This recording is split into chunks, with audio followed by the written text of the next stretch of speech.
if they are canceling it unilaterally, which means that will be very difficult to prevent accidents, to prevent skirmishes. If that happened, that would be two big nuclear powers in the world would go to war, pretty likely. There were two missiles flew across the sky of Taiwan, launched by CCP, Yin Khvat, and the two intercontinental missiles landed in the sea, east coast of Taiwan. And it's actually an active declaration of war in the normal times.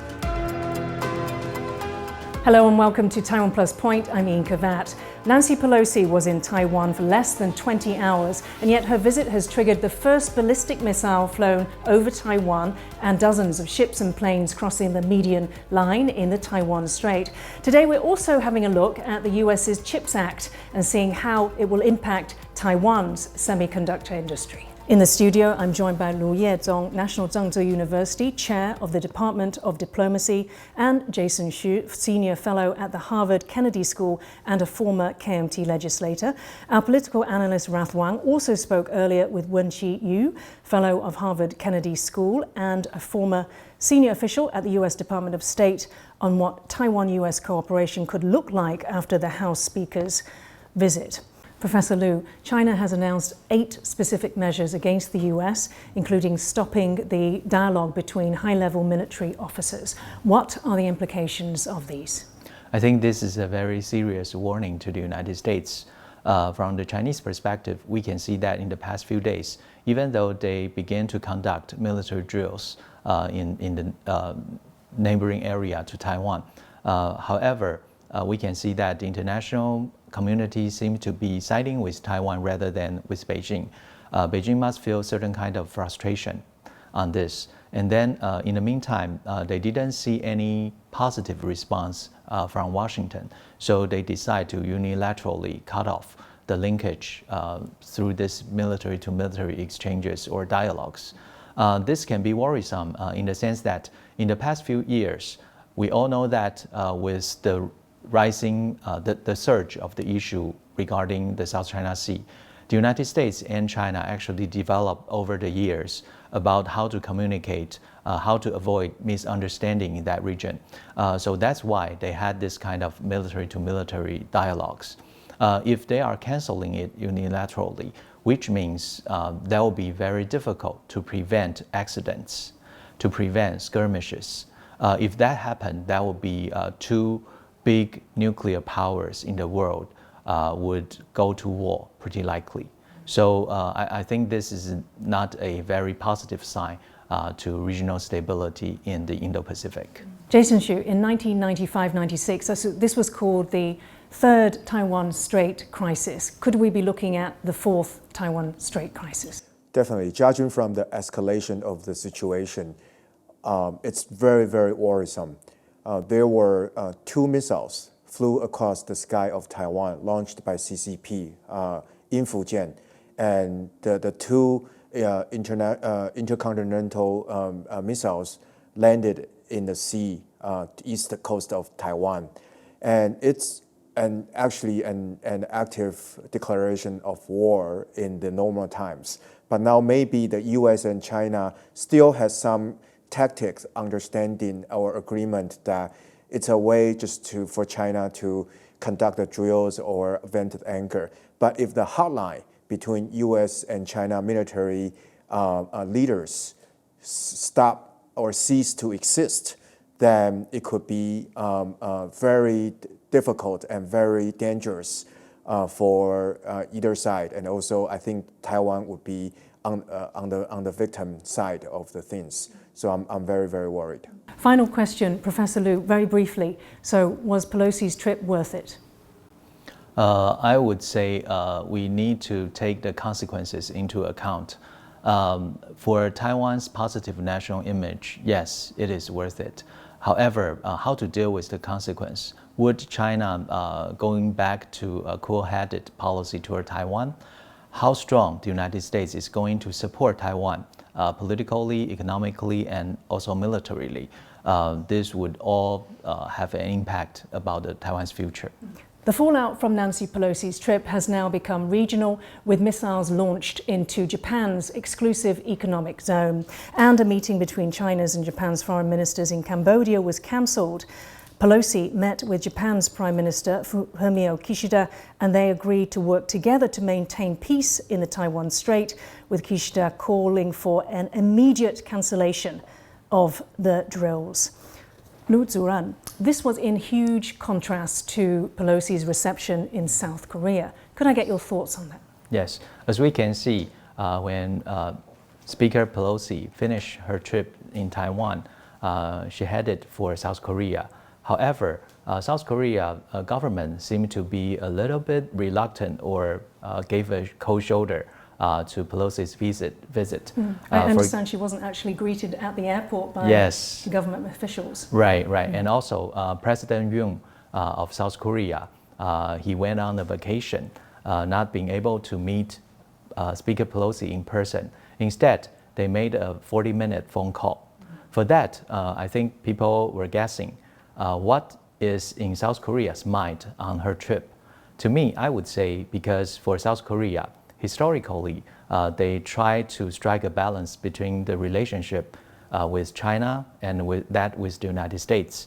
So for the Yun government, it seems to be reasonable at this moment, trying to escape from making hard decisions between meeting the need from China and also the expectation from the United States. Does that not anger the US? I mean, do you think Nancy Pelosi expected this sort of reception? Yes, I think this would be adding a little bit negative impression of Yun to the United States.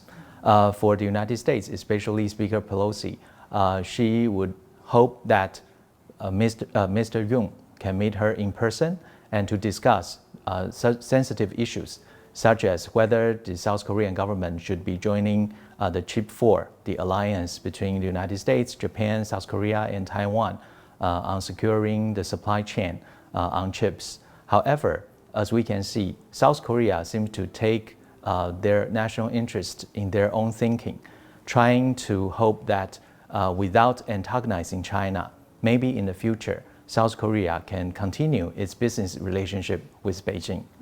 Last time, Biden visited Asia, and he visited South Korea and Japan, and Yoon Suk-yeol was presented as a China hawk and somebody who wanted to build stronger relations with the US.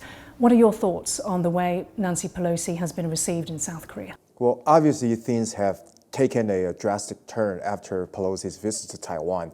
You can see that the only highlight of Pelosi's trip to Asia is Taiwan. And after her visit to Taiwan, there is so much at stake, and especially with the Samsung doing business also in Taiwan and trying to compete with TSMC.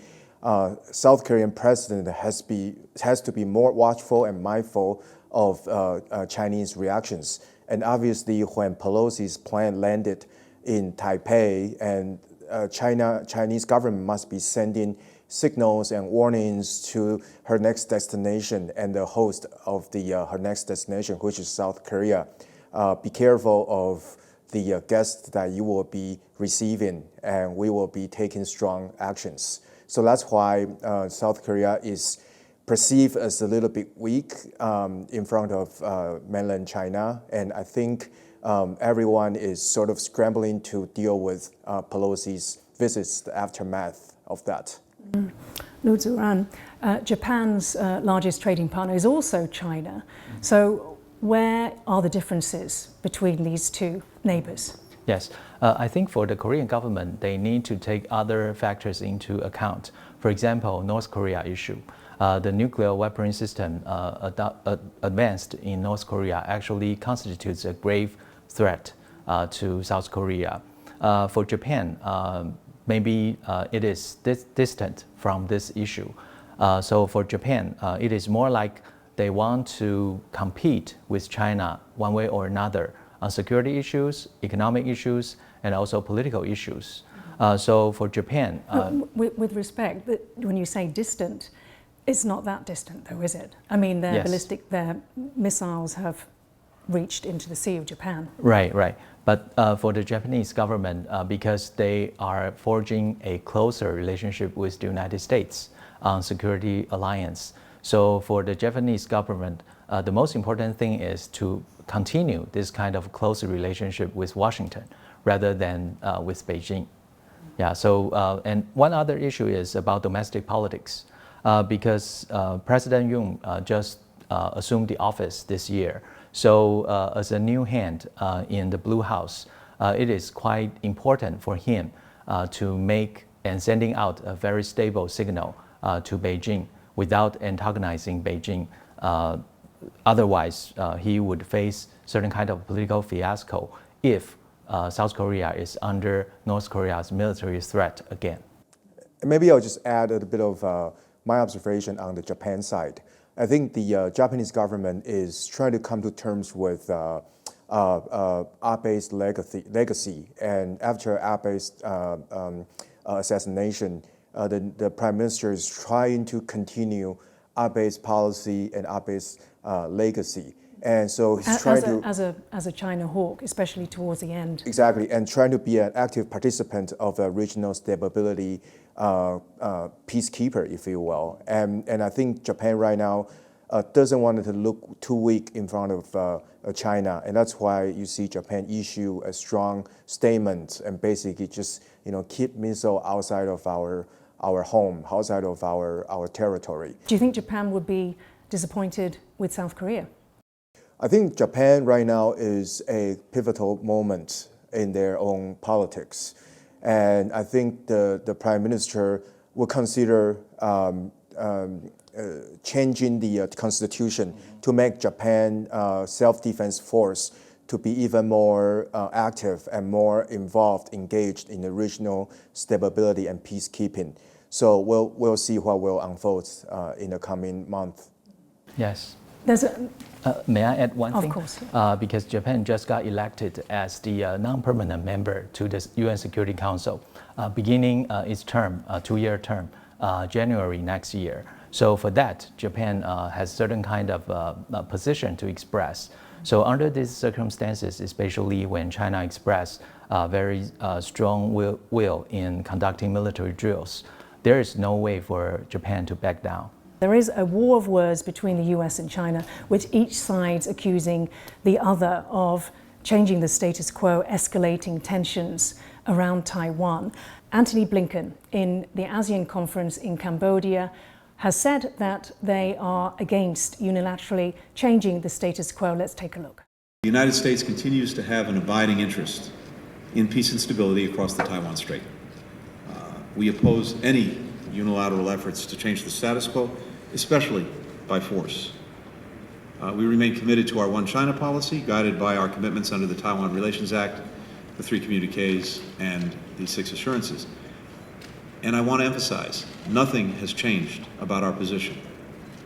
And I hope very much that Beijing will not manufacture a crisis or seek a pretext to increase its aggressive military activity. We in countries around the world believe that escalation serves no one and could have unintended consequences that serve no one's interests, including ASEAN members and including China. And we have said from the start that our representation here is not about changing the status quo here in Asia, changing the status quo in Taiwan. It's about, again, the Taiwan Relations Act, the U.S. China policy, all of the pieces of legislation and agreements that have established what our relationship is, to have peace in the Taiwan Straits and to have the status quo prevail. And yet, in a press conference in Tokyo, Nancy Pelosi felt that she needed to deny that her trip was about changing the status quo for Taiwan. So, Jason Hsu, can I ask you, where does Taiwan sit in this, in the war of words between the US and China? I think Taiwan, in a certain sense, are quite passive. We are at the receiving end of this whole Pelosi's trip, whether how you define it, whether it's her personal victory before she stepped down as the Speaker of the House, or coming here as a way to reinforce the U.S. and China partnership. What we could do now is to remain calm, but to be on high alert of any sort of further hostilities or provocations that China is imposing and is getting closer and closer to the shore of Taiwan in terms of their military action. In terms of foreign policy and diplomacy, obviously Taiwan continues to be the beacon of the democracy and freedom and free society in this region. And I think it's our responsibility and our right to assert our position in the world. And we also call for the international community to help safeguard this unique value that we represent to the world. Mm-hmm. Yes, and for that, I would say for Taiwan, it is quite important to express the idea that right now we are still under the Republic of China Constitution. And for that, in terms of status quo, the PRC has never ruled Taiwan for one day. So we are an independent, autonomous country. This is for sure. So even for the status quo, China has its own definition, trying to see Taiwan as a renegade province. But I think to the rest of the world, especially to most countries in international society, we all agree that Taiwan stands as Jason just mentioned, as a beacon of democracy. This is quite important. Lu Zuran, Chinese nationalism is surging, as reported in media like the South China Morning Post. How much of a factor do you think this is in what we see now with the military action against Taiwan? For Chinese nationalism, it is a quite interesting research question in academia. Beginning in early 2000, the academics began to wonder whether China has its own genuine nationalism. By genuine nationalism, people usually mean it's more like a bottom-up process, which means reflecting what people really think about its own nation. However, because China is under CCP's control, so more often than not, it is more like a top-down process, which means it's more an official nationalism. So it's guided by the government. There seems to be no noises from the rest of the society. So what we hear on social media? Yes, so as we can see, people are very excited about the whole thing. Speaker Pelosi's trip to Asia, and they were easily, their sentiments were easily triggered by very hawkish voices in social media, such as if Nancy Pelosi is going to visit Taiwan, we are going to hunt her down, something like that. So it's very hawkish, and of course, it's not constructive at all. However, to a certain degree, it helped to safeguard CCP's rule in China, because CCP continued to educate its own people that the party is the only legitimate ruler in China. So to achieve that goal, they are trying to separate, okay, if someone is challenging China's sovereignty or territorial integrity, then it's our enemy. So how to deal with enemy? You should support our rule, my rule in China, in defending our national interests. So this kind of saying is very popular in social media. However, after Speaker Pelosi's visit to Taiwan, we can see that there are some voices in China quite disappointed about their own government. What sort of things do they say? As in the action is not strong enough? Yeah, they said because this they want is not, an attack on Taiwan. Right. And also, even after the PRC government announced its military drills, still some people are quite unsatisfied about this kind of policy. Yeah, so that was, going back to the South China Morning Post article I referred to, yeah, they were saying that there was this, pushing for much more aggressive assertiveness that coming from the public. And I think you initially said that, in fact, it was the same, that it was this nationalism actually comes from the top. Yeah. Jason Xu, do you agree with that, or is there a separation, that in fact it's the people that are rising and riding this wave of nationalism, calling for more? Yeah, the surge of the social media anger could be interpreted in both ways. One is that it's a statecraft cyber campaigns as a test to Xi Jinping's popularity prior to the 20th Congress, as Xi Jinping is assuming the third term. And he used to be able to stage such a social media statecraft campaign very well, but not this time. You can see that. Why is that? Well, because Chinese people expect CCP to take stronger action, but obviously, you have Hu Xijin, who basically talk about shooting down the plan or bombing Taiwan. But none of that happened, and obviously you've seen some increased military drills, but I don't think the Chinese netizens are quite satisfied. So Xi Jinping right now is gauging the public sentiment as to how to further deal with Taiwan issues going forward. So this is a very delicate indicator going forward of how they will increase or even intensify what they will be doing towards Taiwan. Is it a test of his leadership, especially leading up to the People's Congress, where he's expected to, get his historic third term? He also needs that election, not a democratic election, but within the CCP. Yes, definitely. And when we are exploring the issues regarding Chinese nationalism, people usually reach the conclusion that it's more like riding on a tiger.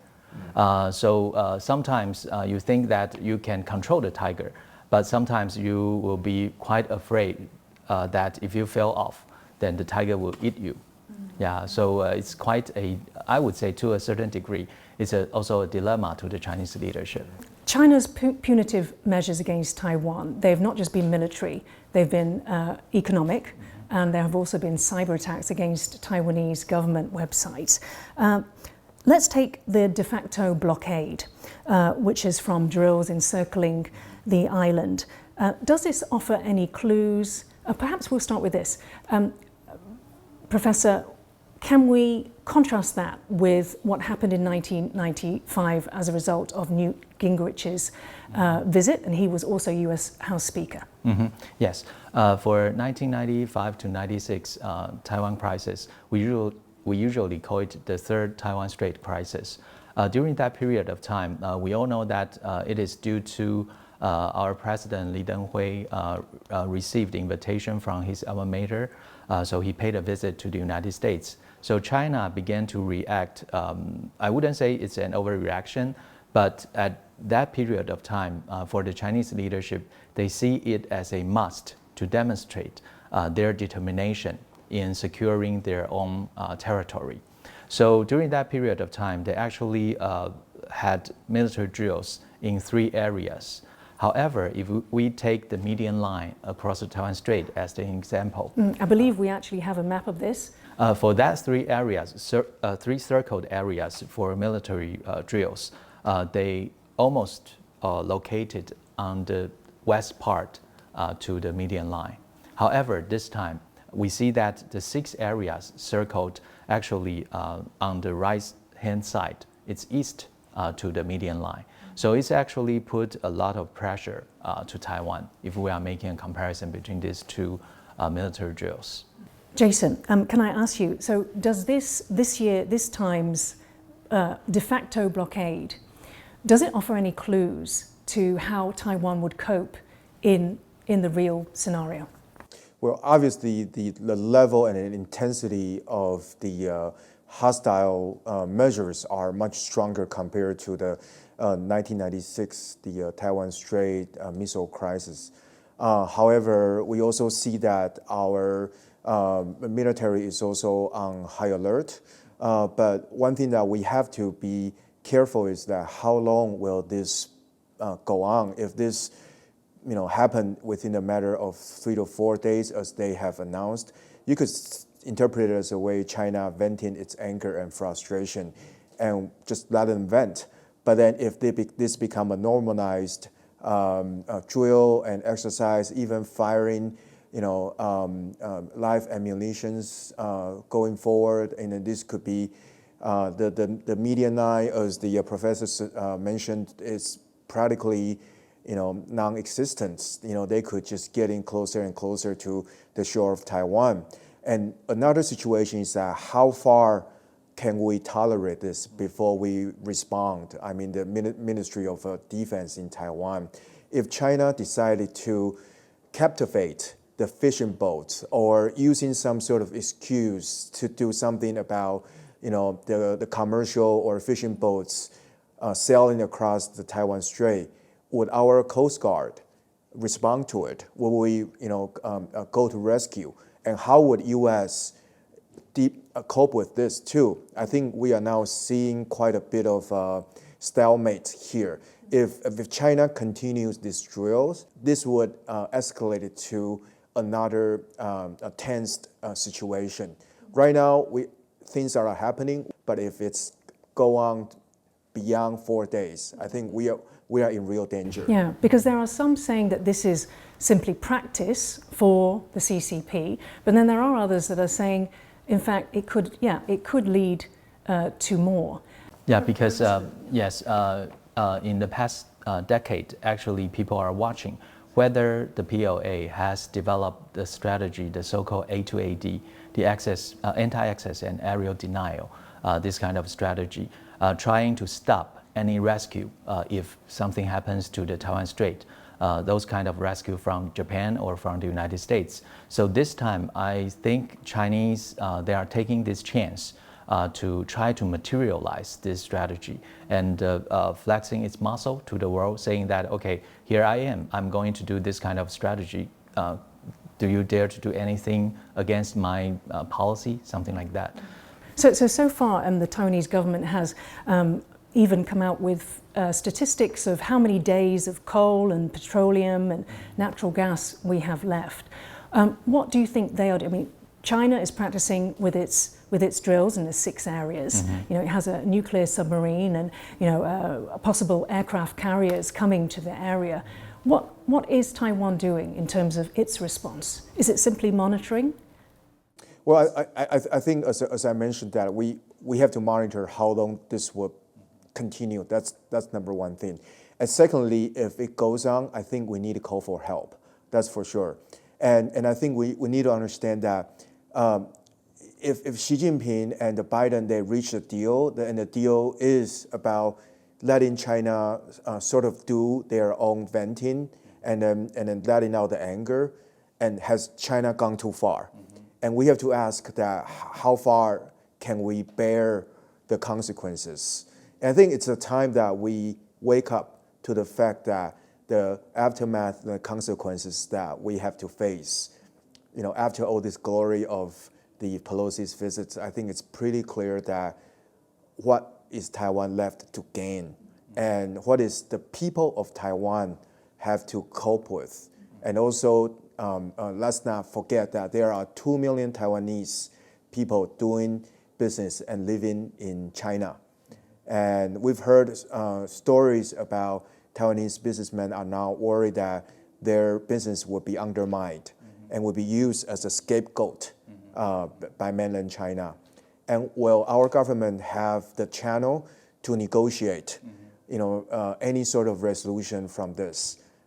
That's something that we are all very worried about. And the tech sector is worried about, commercial business sector are all very worried about. Yeah.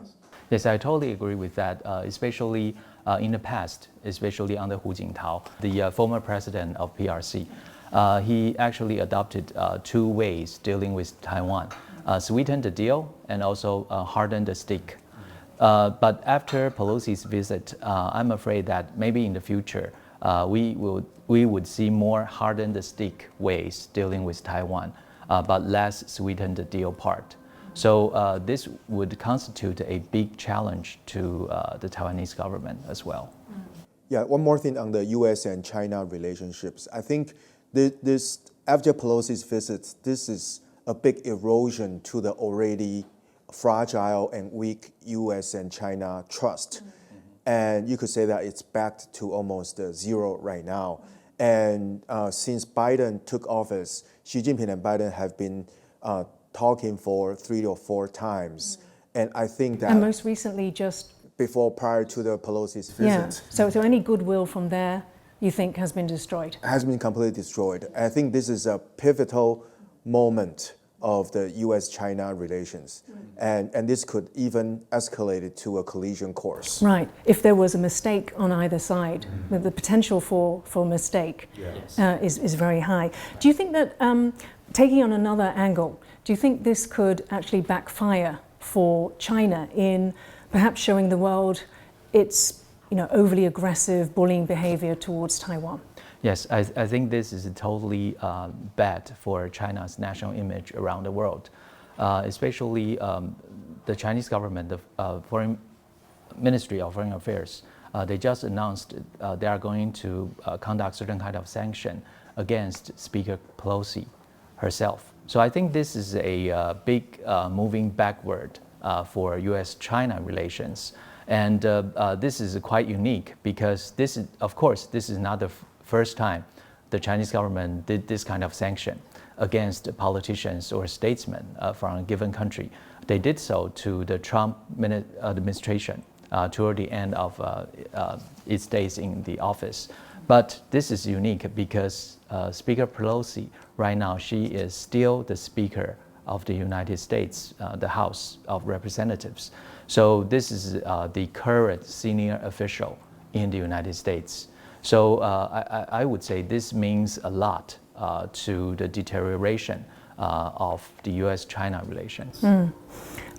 Some Southeast Asian analysts, this is for the other side of the argument, they actually say that the trip was counterproductive. They fear that these aggressions might spill into the South China Sea, and they think that China will, as a result of this trip, become even more aggressive, assertive as it competes with the US. Are these concerns valid, Jason? The South China Sea is already a contested seawater area between the United States and China. Even though the United States has no territory. Exactly, and there are a lot of economic fishing rights over there, and also Taiwanese fishing boats conduct fishing activities there. So that's what I mean, that their Southeastern Asian countries feel that their interests are also compromised because of this trip, and they are worried about the spillover negative effects, because a lot of these Southeast Asian countries rely on trade with China, and obviously there are also Belt Road initiatives that also come along those Southeast Asian countries. So that's something that I can completely understand why they are worried. But why would deteriorating relations between the US and China make China act more aggressively against the players in the South China Sea? I think that China right now still has no capability to completely go against the US militarily or technologically or economically. And they always have to find someone to punish. In this case, it is Taiwan. And also, it could also punish everyone that's associated with supporting Taiwan. And that's why everyone, what I'm worried is that, what if these countries that we call friends dealing with Taiwan, start drawing a line with Taiwan? And that's something that we worry that we become isolated, and obviously economically, and also other parts as well. That's right. Yes. Professor Liu. Yeah, one other thing I would like to add is, for now, as we can see, for Southeast Asian countries, they would maybe they are not go directly to isolate Taiwan, but of course they would do one thing. That is, if they are going to engage Taiwan further, they would have second thought on this because of the complexity, because of the uncertainties.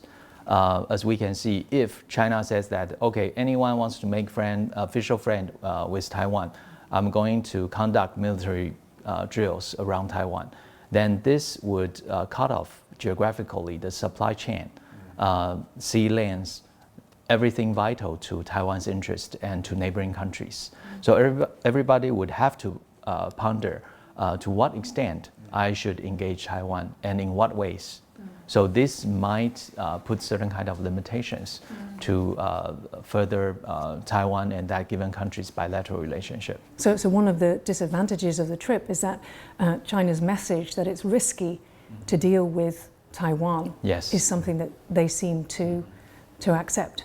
Yeah, I agree. Yeah. Let's go now to some comments by Wenchi Yu. She's a fellow at Harvard Kennedy School and a former senior official at the U.S. Department of State, and she was speaking to our political editor, Rath Wang. Let's take a look. What impact will Nancy Pelosi's visit have on the U.S. midterm elections? I personally don't think Pelosi's trip to Taiwan is really solely based on domestic political calculations, although standing up to China certainly does no harm and probably helps the Democrats when the Republicans historically like to talk tough on China.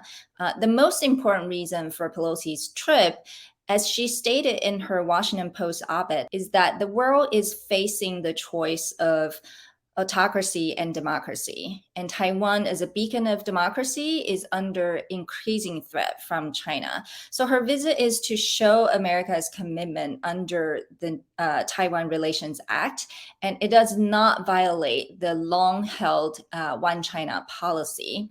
And back to the U.S. domestic politics, I do think it helps when Democratic candidates don't want to look weak on China, but don't want to unintentionally cause more harm to the broader Asian American community, which has been a challenge because of Trump's anti-China discriminatory statements. Instead, Pelosi's visit clearly shows it's about choosing autocracy and democracy. It's great how you mentioned how this has helped in terms of not bringing out anti-Asian hate and rallying democracies together. Do you see this visit as an example of how there has been success in the U.S. Indo-Pacific strategy, as we've seen Germany come out and support Taiwan, saying that it would provide military support in the case of a Chinese attack? I do think Pelosi's visit would open doors to more parliamentary visit from like-minded democracies. There's already, a Guardian report that the UK's House of Commons Foreign Affairs Committee may lead a delegation to Taiwan. We also see the UK's prime minister candidates competing to look tough on China. Western allies are likely to be emboldened to show more support for Taiwan, while Chinese allies are likely to follow China's lead. In this case, may even punish Taiwan further economically and commercially after Pelosi's trip. We should also expect a deterioration of U.S.-China relationship, at least until the 20th Chinese Communist Party Congress is over in the fall. Obviously, the Biden administration is not going to let the military threats deter their determination and, commitment to Taiwan's security and the region's security and peace and prosperity. For this trip, if Pelosi, I would say, safely returns to the U.S.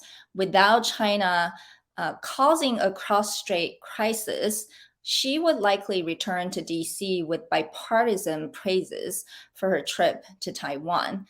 The Congress is already currently considering more legislation to support Taiwan militarily and economically. We see that, the CHIPS that was passed last week is a way to support the semiconductor development in the U.S. It's not really about supporting Taiwan. I want to be very clear. It's really about investing in the U.S. Capabilities, but Taiwan's TSMC obviously benefits from such government investments. So we may see more economic cooperation like this, especially in the technology sector. And since, Taiwan is not part of the Indo-Pacific economic framework, the Biden administration has committed to a separate bilateral trade framework with Taiwan. So we certainly hope to see more progress in that area too. That was Wenchi Yu of Harvard Kennedy School. Lu Zuran. Wenchi said there that if Pelosi returns to DC without having triggered a cross-strait crisis, that she would likely return to DC with bipartisan praises for her trip to Taiwan. Do you agree with that? Yes, I agree with this statement. This trip, I would say, is Speaker Pelosi's personal triumph. This is quite important for her to leave it as a political legacy to Washington, D.C. and to the United States.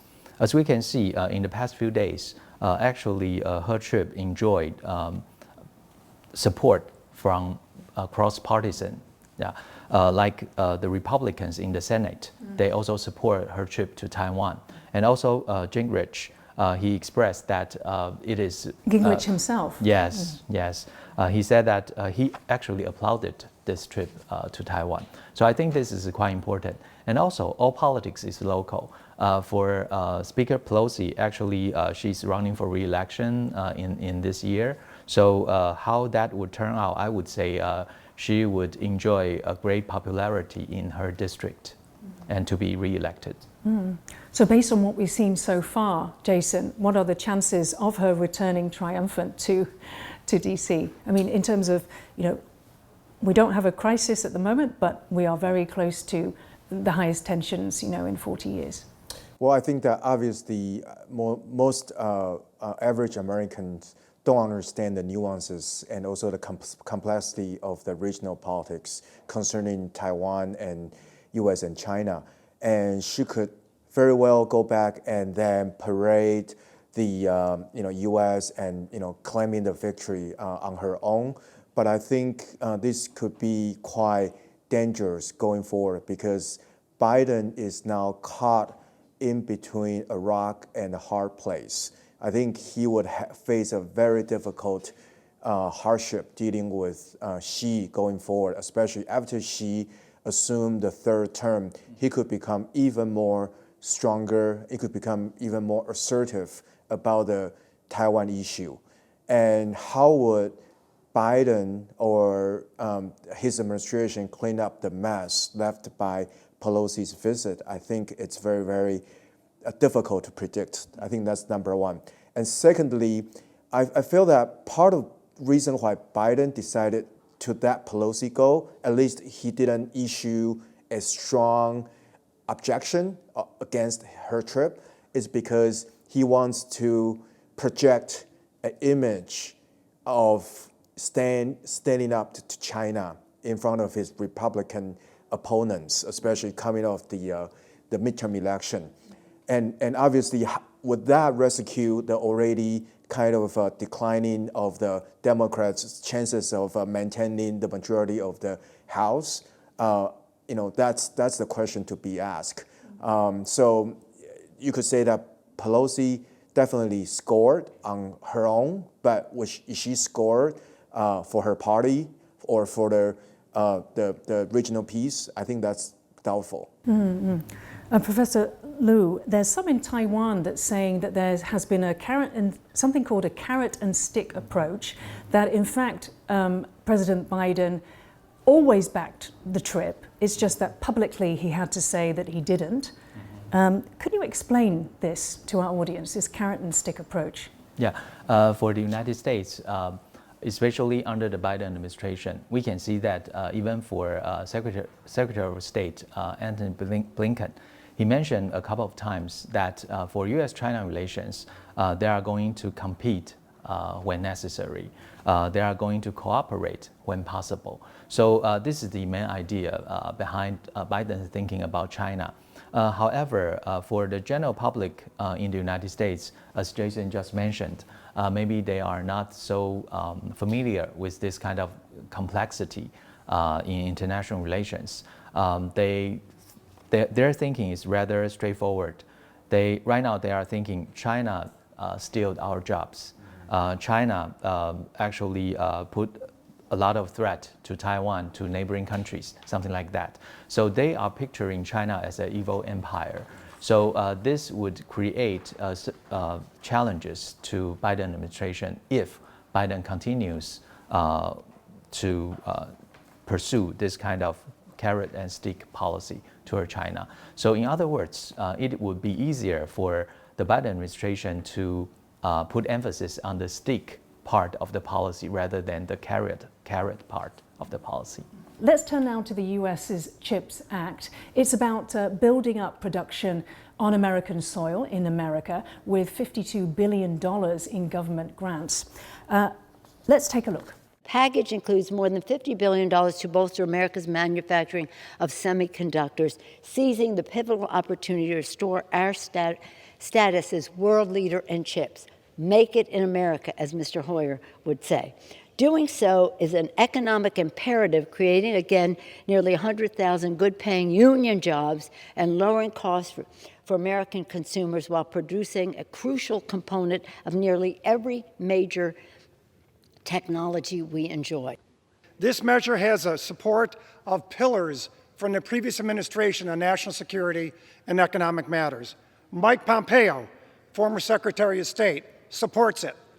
Wilbur Ross, former Secretary of Commerce, supports it. Mark Esper, former Secretary of Defense, supports it.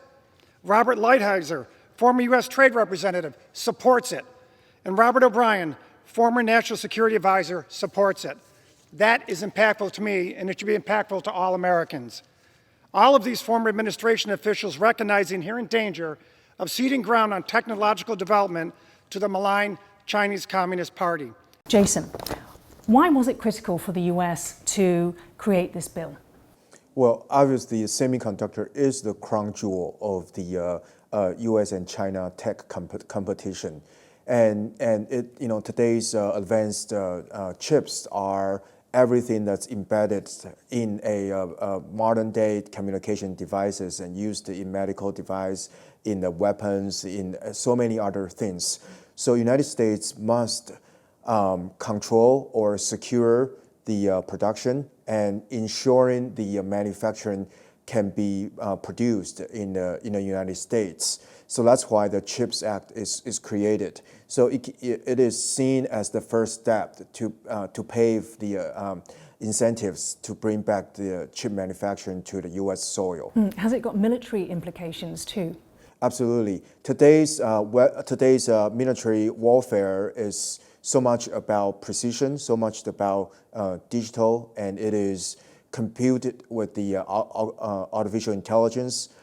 So everything is done by advanced manufactured chips, and that is why TSMC is now required to open a new plant in Arizona and to be basically supplying for whatever advanced manufacturing needs that U.S. needed for this reason. And will TSMC benefit from the grants for the Arizona plant? So according to Morris Chang, the founder of TSMC, chip manufacturing is a very expensive business. And obviously, it's very costly to do it in the United States. And it's actually 30 to 50% more expensive if you were to do it in the United States compared to do it here in Taiwan or Asia. So the grants or subsidies definitely help, but compared to CapEx investment and expanding from TSMC, $52 billion is relatively insignificant. So TSMC is likely to get some of that $52 billion, but TSMC won't entirely rely on the $52 billion to build the plant they need to build in Arizona. And there are other issues concerning the success of the TSMC in the United States regarding the talents, regarding other things, for example, infrastructure and management, cross-culture management and style and things like that. And how does that compare with the plant in Japan in terms of subsidies offered by Japan? You mean subsidies offered by TSMC? To TSMC by the Japanese government. Yeah. So the subsidy offered to TSMC is for the research and development. It's very much on the technological side and also research into the advanced generation of the chips manufacturing. But for the U.S., it's about massive scale of production. So you can regard Japan as a way to push the research and development forward, but for U.S. is to secure the quantity and the quality that the chips are needed for the U.S. Professor Liu, Pelosi had made some comments about how the CHIPS Act would actually deepen relationship between the U.S. and Taiwan. Do you agree that it would? Yes, and following what Jason has mentioned, it made me recall during the high days of the Cold War under the Reagan administration. Back then, for the United States, there seems to be at least two different groups within the government. One group, we call it trading doves, who propose that the United States should send more high-tech industries cooperating with China so that everyone can benefit. It's more like a globalist view.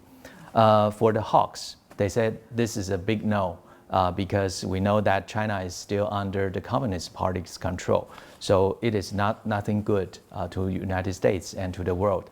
However, when it moved to the early 1990s under the Clinton administration, these two groups actually forged into another coalition. We call it Run Faster Coalition.